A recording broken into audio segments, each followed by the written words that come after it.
Hello, कैसे हैं आप सभी। तो आज का टॉपिक है सर्वनाम। आज हम लोग सर्वनाम के बारे में विस्तृत चर्चा करेंगे। आज का टॉपिक है सर्वनाम। सर्वनाम।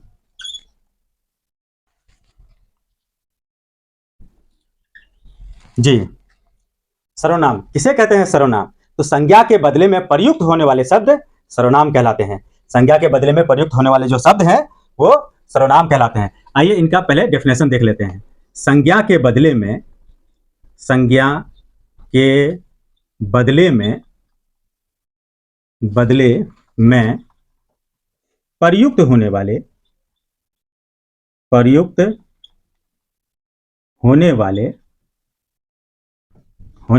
शब्द सर्वनाम कहलाते हैं। जी, संज्ञा के बदले में प्रयुक्त होने वाले शब्द सर्वनाम कहलाते हैं। तो संज्ञा के बदले में प्रयुक्त होने वाले शब्द सर्वनाम कहलाते हैं। आखिर संज्ञा के बदले में सर्वनाम के शब्दों को प्रयोग में क्यों लाया जाता है? तो संज्ञा का अगर इस्तेमाल हम बार बार वाक्यों में करें तो कहीं ना कहीं वाक्यों की सुंदरता घट जाएगी। जैसे आपको बता दें कि गाय घास खाती है, गाय दूध देती है, गाय के 4 पैर होते हैं, गाय के 2 सींगें होती है। तो बार बार गाय जो कि एक संज्ञा शब्द है, तो बार बार गाय का इस्तेमाल, अगर गाय शब्द का इस्तेमाल वाक्यों में बार बार किया जाए तो कहीं ना कहीं वाक्यों की सुंदरता कम हो जाएगी। उसी प्रकार जैसे सीता सुबह उठती है, सीता ब्रश करती है, सीता नहाती है, सीता ब्रेकफास्ट करती है, उसके बाद सीता स्कूल जाती है। तो बार बार अगर वाक्यों में सीता का इस्तेमाल किया जाए, यानी सीता जो कि एक संज्ञा शब्द है, तो बार बार अगर सीता का इस्तेमाल वाक्यों में किया जाए तो कहीं ना कहीं वाक्यों की सुंदरता कम हो जाएगी। तो वाक्यों की सुंदरता कम ना हो जाए, इसलिए संज्ञा शब्द के बदले में सर्वनाम के शब्द जो है वाक्यों में प्रयोग में लाए जाते हैं। तो आइए इनका एग्जाम्पल देख लेते हैं। इनका एग्जाम्पल है जैसे आपका मैं, तुम, वह, यह, तुम लोग, हम लोग आदि जो शब्द हैं वो संज्ञा शब्द के बदले में इस्तेमाल में लाए जाते हैं। ये सभी जो सर्वनाम के शब्द हैं वो संज्ञा शब्द के बदले में प्रयोग में लाए जाते हैं। तो चलिए, हम लोगों ने देख लिया कि सर्वनाम किसे कहते हैं। अब सर्वनाम के भेदों के बारे में चर्चा करते हैं।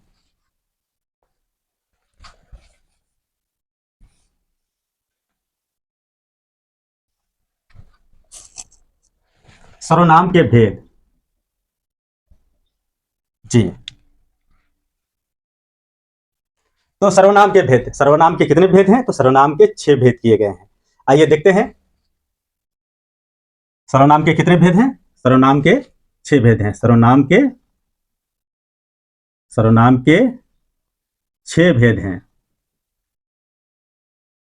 जी, संज्ञा के बदले में सर्वनाम के शब्दों को जो प्रयोग में लाया जाता है, तो सर्वनाम को 6 भागों में वर्गीकृत किया गया है, 6 भागों में बांटा गया है। इनके 6 भेद हैं। चलिए देखते हैं। पहला है पुरुषवाचक सर्वनाम। पुरुषवाचक सर्वनाम। उसके बाद निश्चयवाचक सर्वनाम।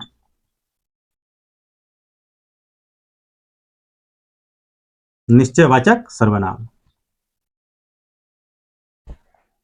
उसके बाद है अनिश्चयवाचक सर्वनाम।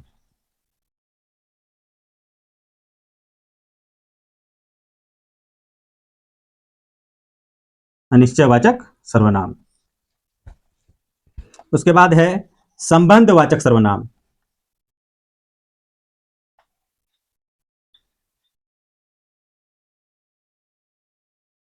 संबंधवाचक सर्वनाम। उसके बाद है निजवाचक सर्वनाम।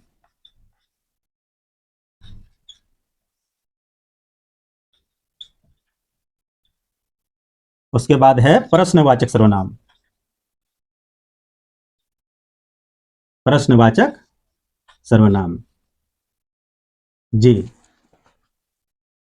तो संज्ञा के बदले में सर्वनाम के जो शब्दों को प्रयोग में लाया जाता है तो उनको 6 भागों में बांटा गया है। पुरुषवाचक सर्वनाम हो गया, निश्चयवाचक सर्वनाम हो गया, अनिश्चयवाचक सर्वनाम हो गया, संबंधवाचक सर्वनाम हो गया, निजवाचक सर्वनाम हो गया और प्रश्नवाचक सर्वनाम हो गया। तो सर्वनाम का जो वर्गीकरण किया गया है तो वो 6 भागों में किया गया है। सर्वनाम के 6 भेद हैं। तो चलिए अब इनके प्रत्येक भेद के बारे में हम लोग विस्तृत चर्चा करते हैं। तो आइए सबसे पहले हम लोग देखेंगे पुरुषवाचक सर्वनाम के बारे में।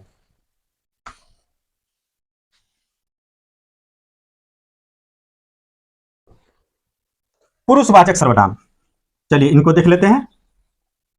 पुरुषवाचक सर्वनाम किसे कहते हैं? पुरुषवाचक सर्वनाम तो जिससे स्त्री पुरुष के नाम के बदले में प्रयोग में लाया जाता है। जिस सर्वनाम का प्रयोग स्त्री अथवा पुरुष के नाम के बदले में प्रयोग में लाया जाता है उसको पुरुषवाचक सर्वनाम कहा जाता है। देखते हैं, स्त्री अथवा पुरुष, स्त्री अथवा अथवा पुरुष, स्त्री अथवा पुरुष के नाम के बदले में प्रयुक्त होने वाले शब्द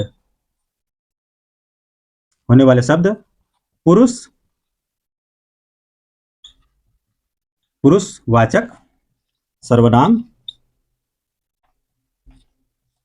कहलाते हैं। जी, तो स्त्री और पुरुष के जो नाम हैं, तो स्त्री और पुरुष के नामों के बदले में जो सर्वनाम के शब्द प्रयोग में लाए जाते हैं उसको पुरुषवाचक सर्वनाम के शब्द कहलाते हैं। ये आपका हो गया। चलिए इनका एग्जाम्पल देख लेते हैं। जैसे मैं, तुम, वह।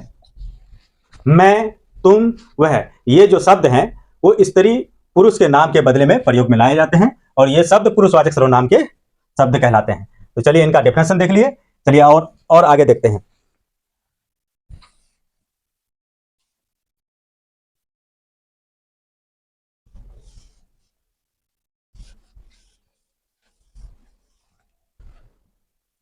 तो ये जो पुरुषवाचक सर्वनाम है, तो पुरुषवाचक सर्वनाम के भी भेद किए गए हैं। तो पुरुषवाचक सर्वनाम के कितने भेद हैं? पुरुषवाचक सर्वनाम के 3 भेद हैं।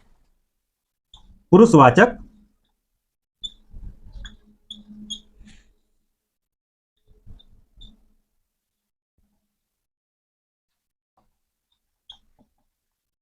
सर्वनाम के भेद। चलिए आइए इनको आप देख लेते हैं। पुरुषवाचक सर्वनाम के भेद। तो पुरुषवाचक सर्वनाम के कितने भेद किए गए हैं? पुरुषवाचक सर्वनाम के 3 भेद किए गए हैं। आइए देखते हैं।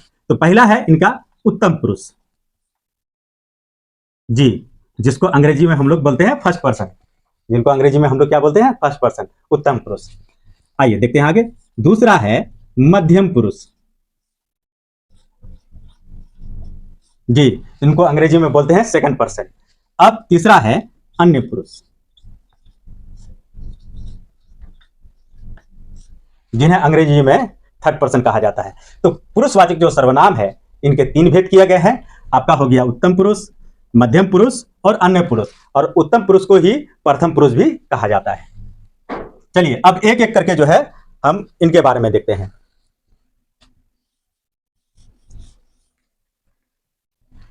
अब ये जो उत्तम पुरुष है, उत्तम पुरुष किसे कहा जाता है? अब इनका डेफिनेशन भी देख लेते हैं उत्तम पुरुष के बारे में। जी, तो उत्तम पुरुष का डेफिनेशन देख लेते हैं। बोलने,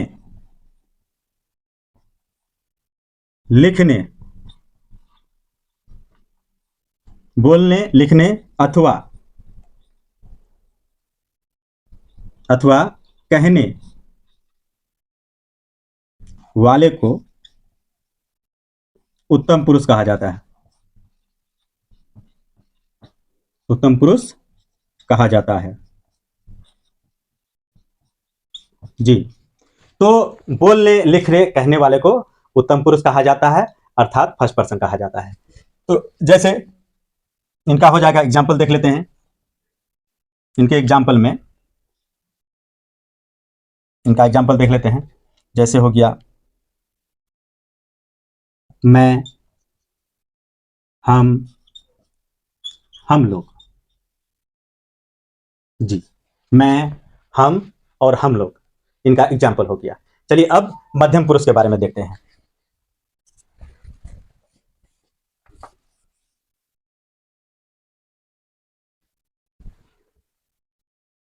देखते हैं मध्यम पुरुष, अर्थात सेकंड पर्सन। तो मध्यम पुरुष किसे कहा जाता है? तो सुनने वाले को मध्यम पुरुष कहा जाता है, अर्थात सेकंड पर्सन कहा जाता है। सुनने वाले को, सुनने वाले को मध्य पुरुष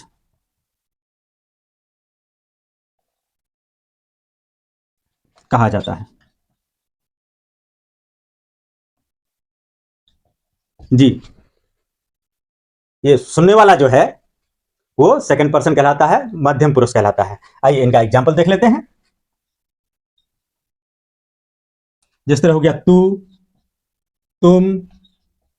तुम लोग। इस प्रकार के जो शब्द हैं वो मध्य पुरुष के शब्द कहलाते हैं, यानी सेकंड पर्सन कहलाते हैं। जी, बोलने वाला हो गया, लिखने वाला हो गया, कहने वाला हो गया, वो फर्स्ट पर्सन हो गया, यानी उत्तम पुरुष हो गया। और सुनने वाला जिस तरह तू, तुम लोग, ये क्या हो गया? ये आपका मध्यम पुरुष हो गया। चलिए अब आगे देखते हैं।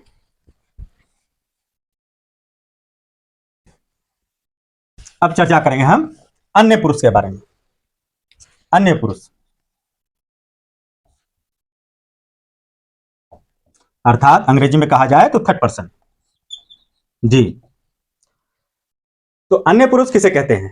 जिसके बारे में कुछ कहा जाए उसे क्या कहा जाता है? उसे अन्य पुरुष कहा जाता है। यानी जिसके बारे में कुछ कहा जाए उसे अन्य पुरुष कहते हैं। जिसके बारे में कुछ कहा जाए, चलिए इनका डेफिनेशन देख लेते हैं। जिसके बारे में कुछ कहा जाए या बात किया जाए, कुछ कहा जाए, उसे अन्य पुरुष कहा जाता है, कहा जाता है। जी, जिसके बारे में बात किया जाए, जिसके बारे में कुछ कहा जाए, उसे क्या कहा जाता है? अन्य पुरुष कहा जाता है। जिसके बारे में हम लोग बात करते हैं उसको क्या कहा जाता है? उसको आपका अन्य पुरुष कहा जाता है। अंग्रेजी में कहा जाए तो थर्ड पर्सन कहते हैं। जी, चलिए इनका एग्जाम्पल देख लेते हैं। इनका एग्जाम्पल हो गया यह, ये, वह, वे। इस प्रकार के जो शब्द हैं वो आपका शब्द जो है अन्य पुरुष के कहलाते हैं, थर्ड पर्सन के कहलाते हैं। चलिए यहां तक हम लोगों ने देख लिया। चलिए अब आगे आगे बढ़ते हैं। पुरुषवाचक सर्वनाम का चर्चा हो गया। चलिए अब आगे देखते हैं। चलिए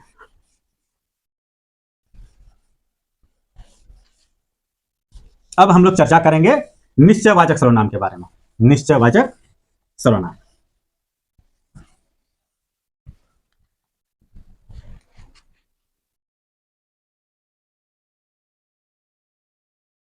निश्चयवाचक सर्वनाम।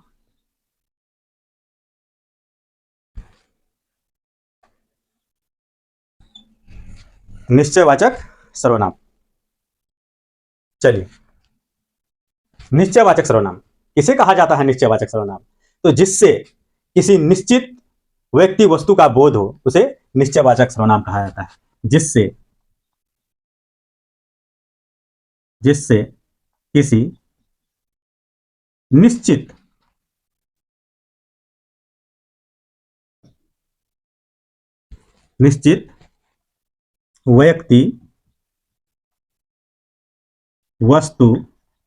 किसी निश्चित व्यक्ति वस्तु का बोध हो। जी, जिससे किसी निश्चित व्यक्ति वस्तु के नाम का बोध हो उसे निश्चयवाचक सर्वनाम कहा जाता है। जिससे किसी निश्चित व्यक्ति वस्तु का बोध हो, जी, जिससे किसी निश्चित व्यक्ति वस्तु का बोध हो उसे निश्चयवाचक सर्वनाम कहा जाता है। आइए इनका एग्जाम्पल देख लेते हैं।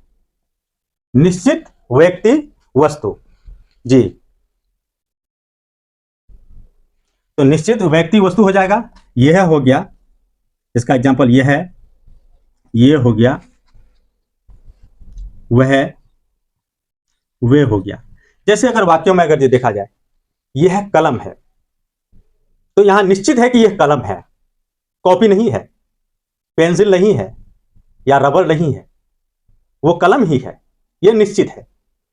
जैसे वह लड़का है, अगर शब्द वाक्य बोला जाए वह लड़का है, तो वहां निश्चित है कि वह लड़का ही है, लड़की नहीं है या कोई और नहीं है, वह लड़का ही है। तो जिससे निश्चित का बोध हो, यानी आपका वो निश्चयवाचक सर्वनाम के शब्द कहलाते हैं।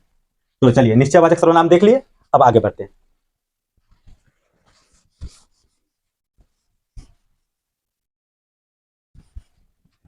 अब चर्चा करेंगे अनिश्चयवाचक सर्वनाम। अनिश्चयवाचक सर्वनाम किसे कहते हैं? अनिश्चयवाचक सर्वनाम किसे कहा जाता है? तो जिससे किसी निश्चित व्यक्ति वस्तु का बोध ना हो। इससे पहले निश्चयवाचक सर्वनाम में हम लोगों ने देखा कि जिससे किसी निश्चित व्यक्ति वस्तु का बोध हो उसे निश्चयवाचक सर्वनाम कहा जाता है। और अब क्या है कि जिससे किसी निश्चित व्यक्ति वस्तु का बोध ना हो उसे अनिश्चयवाचक सर्वनाम कहा जाता है। चलिए इनका डेफिनेशन देखते हैं। जिससे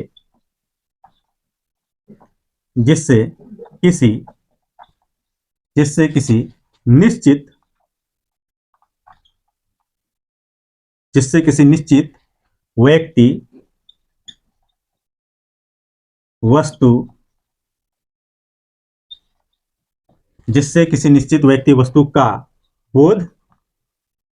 बोध ना हो। जी, इससे पहले देखे बोध हो, यानी जिससे किसी व्यक्ति वस्तु का बोध हो वो निश्चयवाचक सर्वनाम, और जिससे किसी व्यक्ति वस्तु का बोध ना हो उसे अनिश्चयवाचक सर्वनाम। आइए देख लेते हैं, एग्जाम्पल इनका देखते हैं। एग्जाम्पल, जिस तरह शब्द है कोई, कुछ, इस प्रकार के जो शब्द हैं यहां निश्चय नहीं है, अनिश्चितता है, यहां निश्चित नहीं है। जिस तरह कोई है, कुछ है, कोई आया है। अब कौन आया है यह निश्चित तो नहीं है। कुछ खा लो, तो कुछ खा लो यह निश्चित तो नहीं है कि रसगुल्ला खा लो, चावल खा लो, रोटी खा लो, सेब खा लो, यह निश्चित तो नहीं है। यहां कहा जाता कुछ खा लो। तो ये जो कुछ है जहां निश्चित नहीं है कि क्या करना है, तो ये आपका क्या हो जाएगा? अनिश्चयवाचक सर्वनाम के शब्द ये कहलाते हैं, ये अनिश्चयवाचक सर्वनाम हो जाएंगे। तो चलिए हम लोगों ने अनिश्चयवाचक सर्वनाम को भी देख लिया। चलिए अब आगे बढ़ते हैं।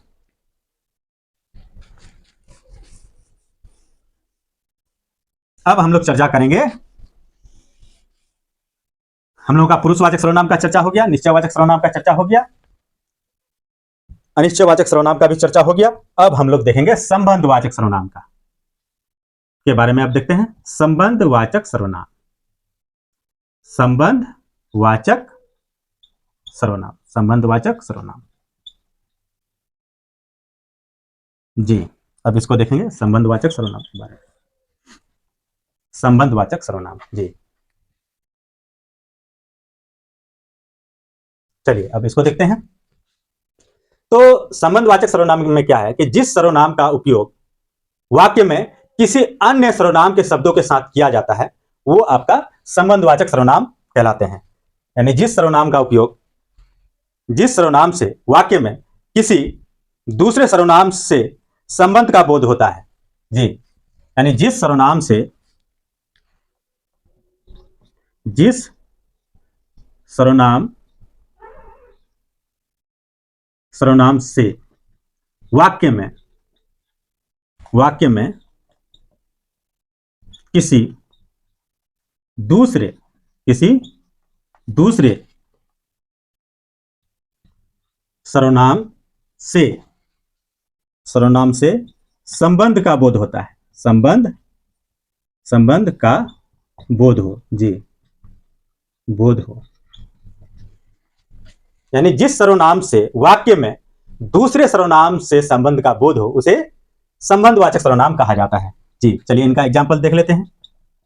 इनका एग्जाम्पल में जैसे आपको कुछ वाक्य बोलते हैं, जैसे जैसी करनी वैसी भरनी, जैसी करनी वैसी भरनी। तो जैसी के बाद क्या आया है? वैसी आया है। तो ये आपका क्या हुआ? जैसी और वैसी, ये जो शब्द हैं ये आपका संबंधवाचक सर्वनाम के शब्द कहलाएंगे। जैसे आपको बोला जाएगा जो बोले सो निहाल, तो जो के बाद क्या आया है? सो आया है। तो ये जो बोले सो निहाल जो हुआ तो ये आपका संबंधवाचक सर्वनाम के शब्द कहलाएंगे।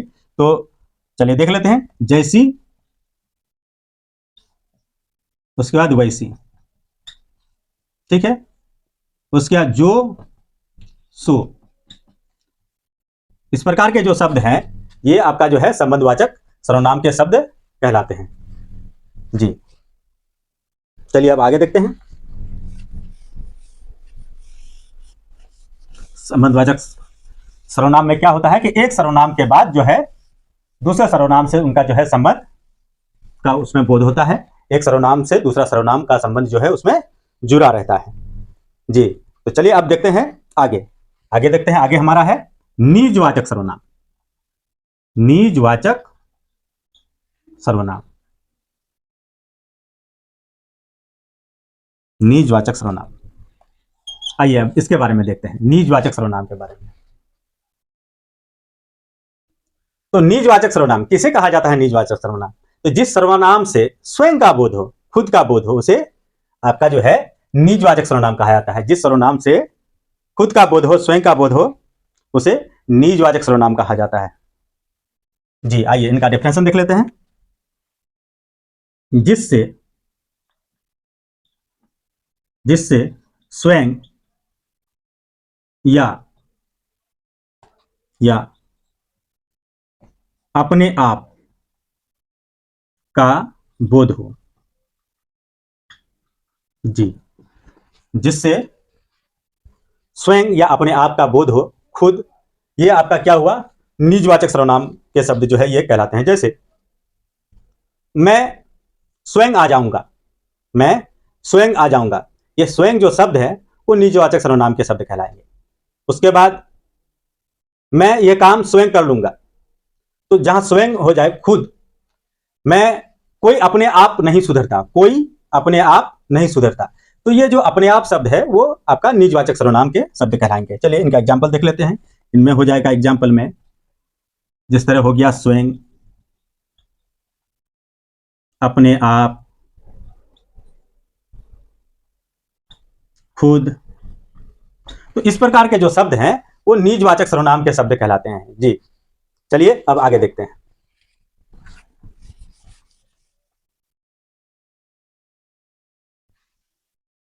अब हमारा है प्रश्नवाचक सर्वनाम। चलिए अब प्रश्नवाचक सर्वनाम के बारे में देखते हैं। प्रश्नवाचक सर्वनाम,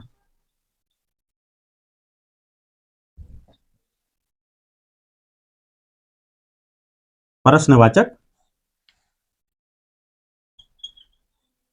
अब इसको देखेंगे। प्रश्नवाचक सर्वनाम के बारे में अब हम लोग देखेंगे। जी, प्रश्नवाचक सर्वनाम किसे कहा जाता है? प्रश्नवाचक सर्वनाम तो जिससे प्रश्नों का बोध हो उसे प्रश्नवाचक सर्वनाम कहा जाता है। जिससे, जिससे प्रश्न का बोध हो, प्रश्न का बोध हो। जी, जिससे प्रश्न का बोध हो उसे प्रश्नवाचक सर्वनाम कहा जाता है। जी, तो जिससे प्रश्न का बोध हो उसे प्रश्नवाचक सर्वनाम कहा जाता है। जैसे कौन आ रहा है, तो ये जो कौन है किसी संख्या के बदले में प्रयोग हो रहा है, उसका नाम नहीं लिया जा रहा है, और कौन बोला जा रहा है कि कौन आ रहा है, तो ये जो कौन है, कौन जो शब्द है वो आपका जो है प्रश्नवाचक सर्वनाम के शब्द कहलाएंगे। तो चलिए इसमें क्या आ जाए, क्या हो जाएगा? जिस तरह कौन, क्या, कौन हुआ, क्या, क्या अगर जी वाक्यों में देखा जाए तो क्या गाड़ी चली गई, है ना, तो गाड़ी का भी तो कोई नाम होगा। इस प्रकार के जो शब्द हैं तो वो आपका जो है प्रश्नवाचक सर्वनाम के शब्द कहलाएंगे। तो आपका प्रश्नवाचक सर्वनाम कौन, क्या, इस प्रकार के जो शब्द हैं वो प्रश्नवाचक सर्वनाम के शब्द कहलाते हैं। तो आज हम लोगों ने देख लिया, सर्वनाम हमारा जो है पूरा कंप्लीट हो गया। तो चलिए एक सारांश रूप में एक बार हम लोग जो है चर्चा कर लेते हैं कि अब तक हम लोगों ने क्या देखा। तो हम लोग जो है सर्वनाम के बारे में चर्चा कर रहे थे। तो संज्ञा के बदले में प्रयुक्त होने वाले जो शब्द हैं वो सर्वनाम कहलाते हैं। सर्वनाम के कितने भेद हैं? तो सर्वनाम के 6 भेद हैं। संज्ञा के बदले में प्रयुक्त होने वाले शब्द सर्वनाम कहलाते हैं। इस संसार में जितनी भी चीजें हैं उसका कोई ना कोई नाम है, और उस नाम को जो है संज्ञा कहा जाता है। और वाक्यों में बार बार संज्ञा का प्रयोग नहीं किया जा सकता है। बार बार यदि वाक्यों में हम लोग संज्ञा का प्रयोग करेंगे तो कहीं ना कहीं वाक्यों की सुंदरता घट जाएगी। तो इसलिए वाक्यों की सुंदरता कम ना हो, इसलिए संज्ञा के बदले में सर्वनाम के शब्द का प्रयोग किया जाता है ताकि वाक्यों की सुंदरता बनी रहे। तो सर्वनाम के जो शब्द है उनको 6 भागों में वर्गीकृत किया गया है। आपका हो गया पुरुषवाचक सर्वनाम, आपका हो गया निश्चयवाचक सर्वनाम, उसके बाद अनिश्चयवाचक सर्वनाम, उसके बाद संबंधवाचक सर्वनाम, उसके बाद निजवाचक सर्वनाम और उसके बाद प्रश्नवाचक सर्वनाम। हम लोगों ने पुरुषवाचक सर्वनाम में देखा कि स्त्री और पुरुष के जो नाम है तो उस नाम के बदले में प्रयोग होने वाले जो शब्द हैं, जो सर्वनाम के शब्द हैं, उसको जो है पुरुषवाचक सर्वनाम कहा जाता है। पुरुषवाचक सर्वनाम के में हम लोगों ने देखा कि पुरुषवाचक सर्वनाम के भी 3 भेद किए गए हैं, आपका उत्तम पुरुष, मध्यम पुरुष और अन्य पुरुष। उसमें हम लोगों ने देख लिया कि बोलने लिखने कहने वाले को जो है उत्तम पुरुष कहा जाता है, और उसके बाद सुनने वाले को जो है मध्यम पुरुष कहा जाता है, और जिसके बारे में कुछ कहा जाए उसको अन्य पुरुष कहा जाता है। उसके बाद निश्चयवाचक सर्वनाम में हम लोगों ने देखा कि निश्चयवाचक सर्वनाम यानी जिस सर्वनाम से किसी निश्चित व्यक्ति वस्तु का बोध हो उसे निश्चयवाचक सर्वनाम कहा जाता है। जिस तरह हमने देखा कि यह, वह, इस प्रकार के, ये, वे, इस प्रकार के जो शब्द हैं वो निश्चयवाचक सर्वनाम के शब्द कहलाते हैं। उसके बाद हम लोगों ने देखा अनिश्चयवाचक सर्वनाम को। अनिश्चयवाचक सर्वनाम यानी जिस सर्वनाम से किसी निश्चित व्यक्ति वस्तु का बोध ना हो उसे अनिश्चयवाचक सर्वनाम कहा जाता है। उसमें हम लोगों ने देखा कि जिस तरह कोई, कुछ, इस प्रकार के जो शब्द हैं तो वो आपका अनिश्चयवाचक सर्वनाम के शब्द कहलाते हैं। उसके बाद हम लोगों ने देखा संबंधवाचक सर्वनाम के बारे में। तो संबंधवाचक सर्वनाम में हम लोगों ने देखा कि संबंधवाचक सर्वनाम में यानी जिस सर्वनाम के साथ कोई दूसरा सर्वनाम के शब्द जो है उसका संबंध का बोध हो, साथ में प्रयुक्त हो, वैसे शब्द जो है आपका संबंधवाचक सर्वनाम के शब्द कहलाते हैं। जैसे जो बोले सो निहाल, यानी जो के बाद सो आता है, जैसी करनी वैसी भरनी, जैसी के बाद वैसी आता है। तो जिस सर्वनाम से किसी दूसरे सर्वनाम से संबंध का बोध हो उसे संबंधवाचक सर्वनाम कहा जाता है। उसके बारे में हम लोगों ने देख लिया। और उसके बाद फिर हम लोगों ने देखा निजवाचक सर्वनाम, यानी जिस सर्वनाम से स्वयं अपने आप खुद का बोध हो। जिस तरह आपका जो है मैं स्वयं यह काम कर लूंगा, मैं आपका देखा जाए मैं खुद यह कर लूंगा, या कोई अपने आप नहीं सुधरता, इस प्रकार के जो शब्द है अपने आप, खुद, स्वयं, ये आपका जो है निजवाचक सर्वनाम के शब्द कहलाते हैं। और अंत में हम लोगों ने प्रश्नवाचक सर्वनाम को देखा।